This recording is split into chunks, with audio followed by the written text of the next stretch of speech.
নেকির পাল্লা তো হালকা হয়ে যাব এইবিলাক মানুহৰ নামায় আমল অৰ্থাৎ তাৰ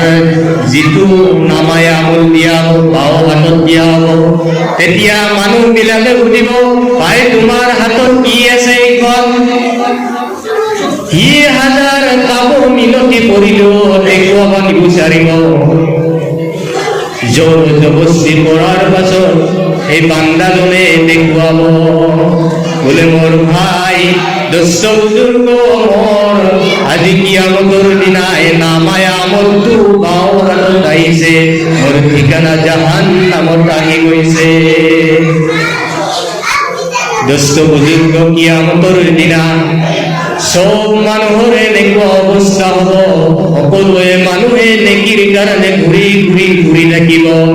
নুৰ আলম শইকীয়াই কৈছিলে অমুকৰ জীয়ৰী অমুক তেওঁৰ জাহান্নামৰ চাৰ্টিফিকেট দিয়া হৈছে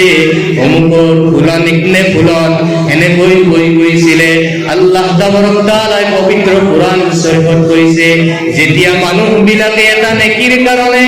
ঘূৰি ফুৰিব নিজৰ মা বাবাৰ ওচৰত যাব নিজৰ সন্তানৰ ওচৰত যাব আল্লাহ তাবাৰক তাআলাই পবিত্ৰ কোৰআনত কৈছে আউযু বিল্লাহি মিনাশ শাইতানিৰ রাজীম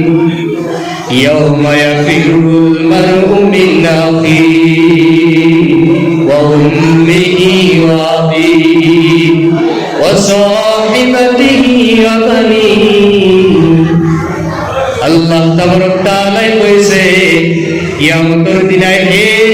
এটা নেকিৰ কাৰণে ঘূৰা মানুহবিলাকে যেতিয়া নিজৰ মা বাবাৰ ওচৰলৈ যাব তেতিয়া